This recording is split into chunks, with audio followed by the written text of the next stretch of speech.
ad images that drive sales.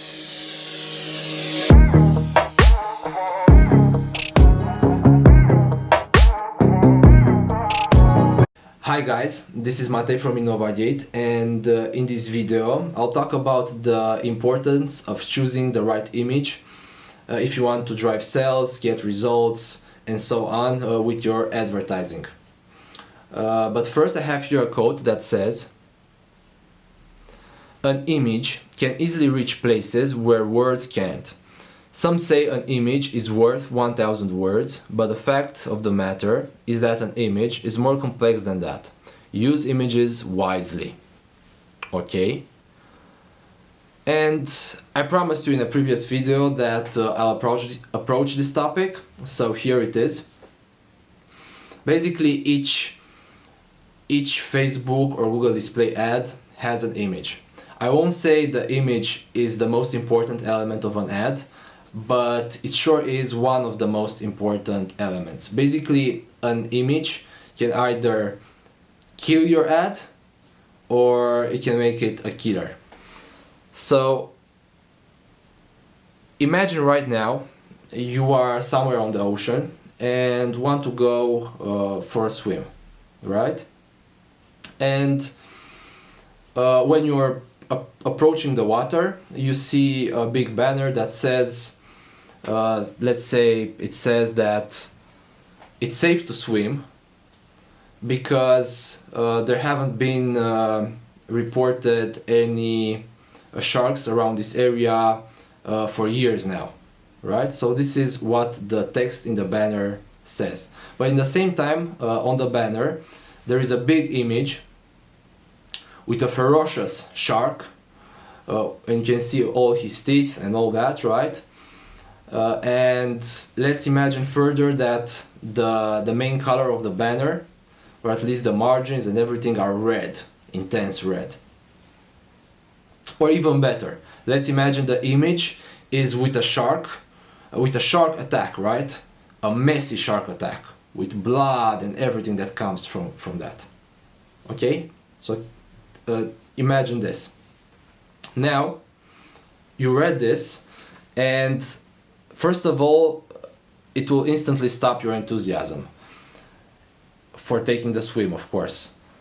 You read the text, but the image is more powerful than the text, and it sabotages the message, right? So it's hard for you to process the message.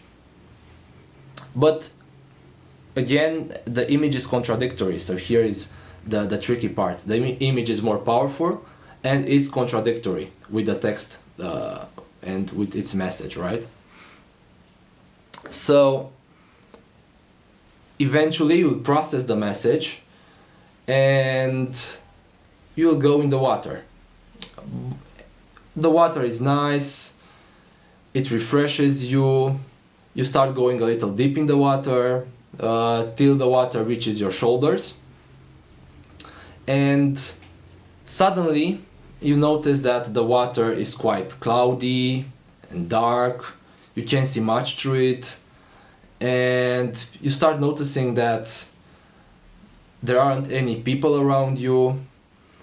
You're the farthest from the beach. There's no one that far except you, and you start swimming, but the shark attack image keeps popping into your mind, right? So now you might be thinking, okay, there haven't been any sharks reported in the past years, but they were reported somewhere in the past. Or again, you might be thinking, what's with this stupid banner? I mean, there must have been something that happened here, because people are scared to go in the water, and this banner only wants to reassure them that it's fine to go in the water. And yeah, eventually you'll say, okay, enough with this. I wasn't that keen on swimming anyway, the water is cold, so let's go back to the beach. Okay? Do you see where I'm going? Cool.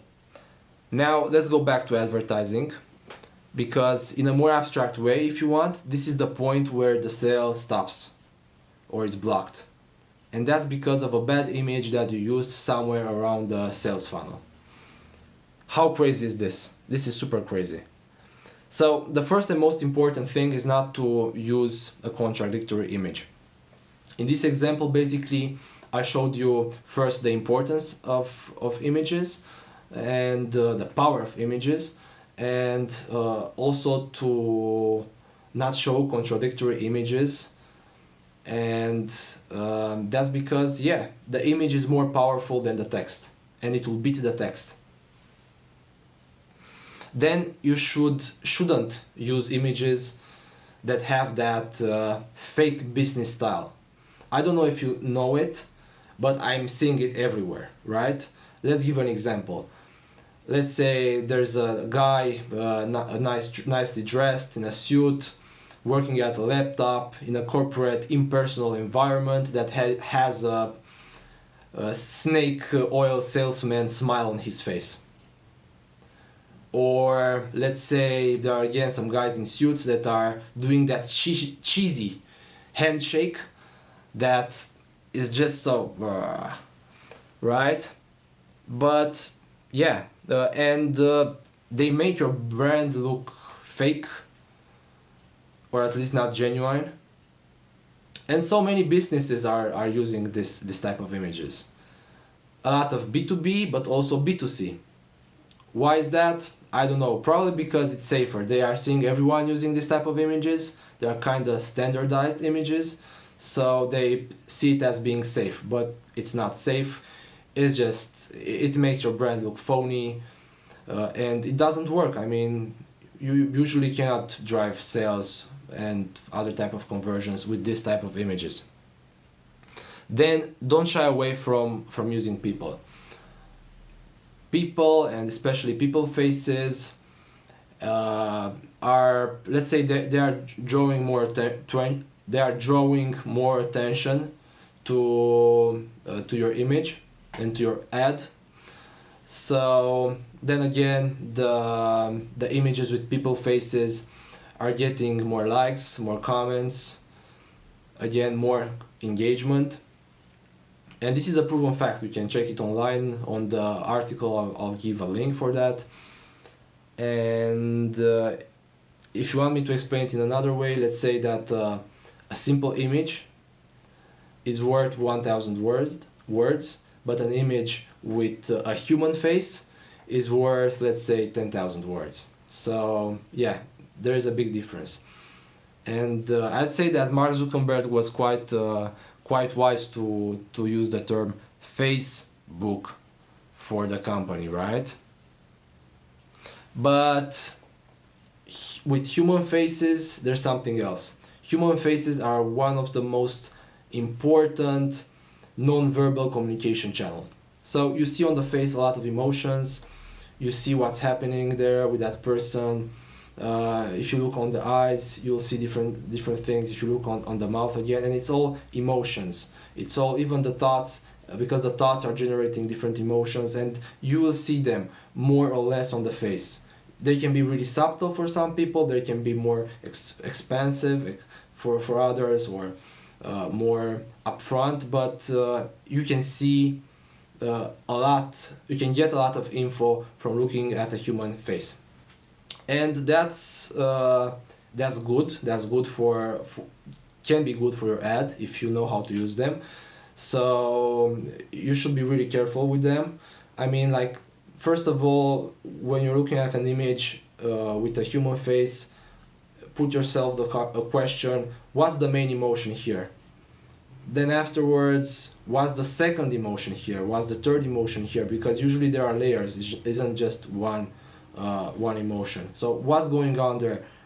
Put some minutes into like checking the person's face and see what type of emotions he or she expresses. It's really important, because again, it can kill your ad or it can make it a killer. Cool. So what do you want from an ad image and from an ad image that includes a face? It's basically to be convergent in the same direction, line with your text. So that's what you want. I mean, it can be in the same direction by being descriptive about the text, adding more elements, adding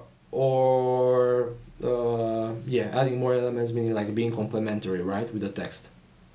Or, as I said, being descriptive, like getting more information about what the text says.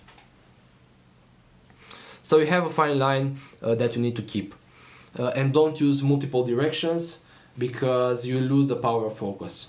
Yeah, that's the thing in advertising. You should keep usually one direction, one call to action, because you want to keep the focus. Finally, use the ad image to bring abstract concepts closer to reality. Because people usually don't resonate with abstract concepts. They want like concrete things that they can relate with.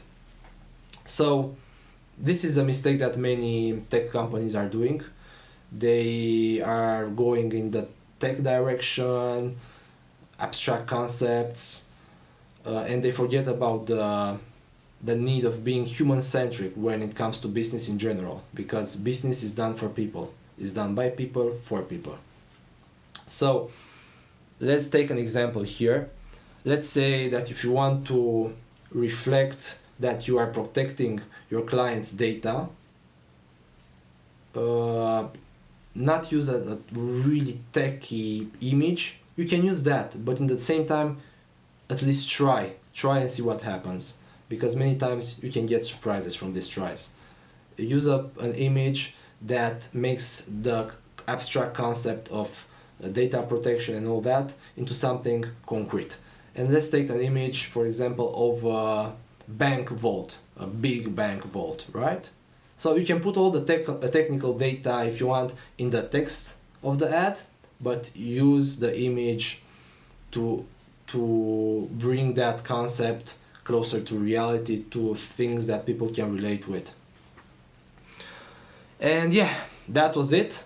Make sure you hit subscribe, and if you're interested in getting my help, you can always book a paid email or Skype consulting with me. You can pre-order my advertising book that will be published at the beginning of next year, and you can always hire us to run the ads for you. Cheers!